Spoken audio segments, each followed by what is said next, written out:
Señor ministro, lo que es evidente es que, al margen de que los hechos hayan ocurrido en España o en Marruecos, lo que ha ocurrido es una barbaridad y una tragedia que nunca más se puede volver a repetir.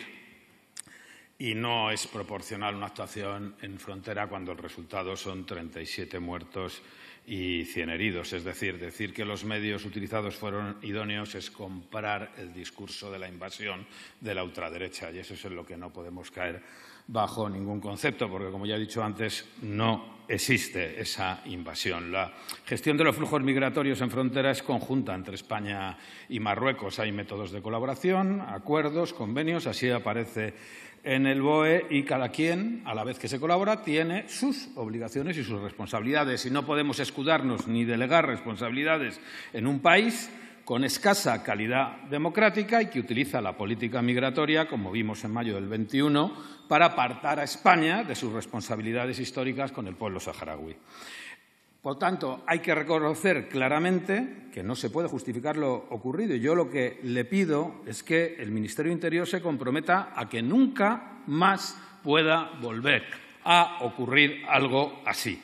La frontera sur siempre va a estar ahí, la frontera sur de España. Siempre va a estar entre España y Marruecos. Y nunca podemos justificar razones para la vulneración de los derechos humanos si se ponen en grave riesgo la vida de las personas, y mucho más para llegar a situaciones extremas. Es decir, un medio es proporcional cuando preserva una vida humana antes que una valla.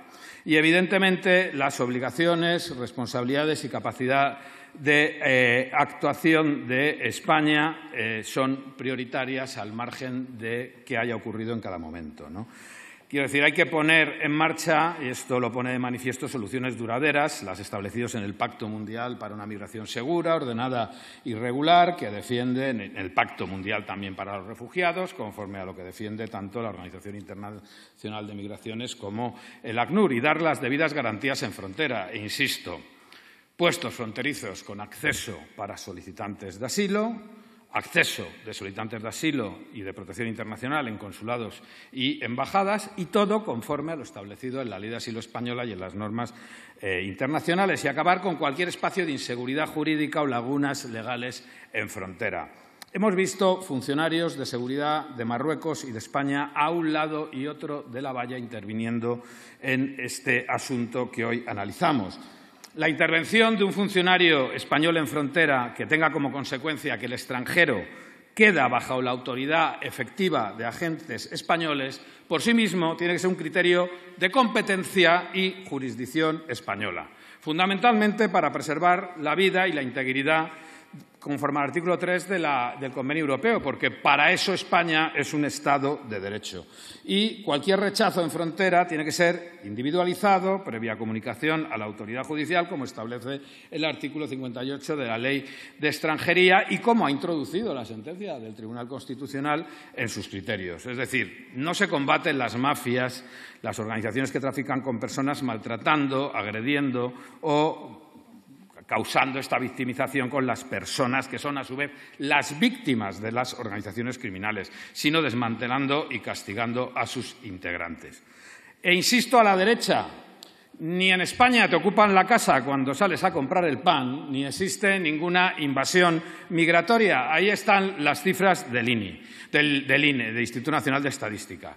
Los flujos migratorios, como todo el mundo sabe, se mueven. Los españoles que llegan a España por la frontera sur, la inmensa mayoría no tienen ninguna intención de llegar a España ni de quedarse en España. Y, de hecho, continúan su ruta migratoria hacia Europa. Es una falsedad interpretar que todos los extranjeros que entran en Europa por la frontera sur se quedan en nuestro país. No se sostiene.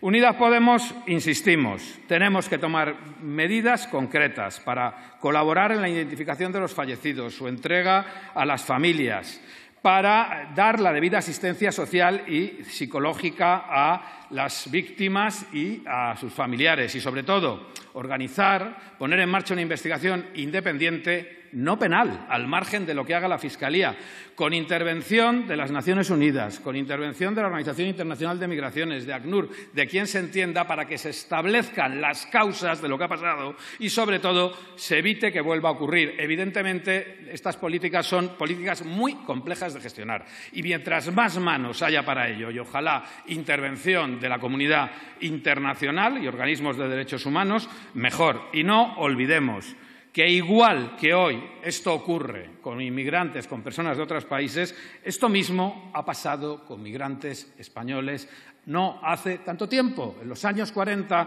en los años 50, de igual manera, los inmigrantes españoles llegaban a otros países de Sudamérica y eran también confinados, eran también recluidos en frontera y eran también limitados en sus derechos. Y eso que ha sufrido nuestro pueblo no podemos permitir que sufra ningún pueblo en el mundo. Muchas gracias.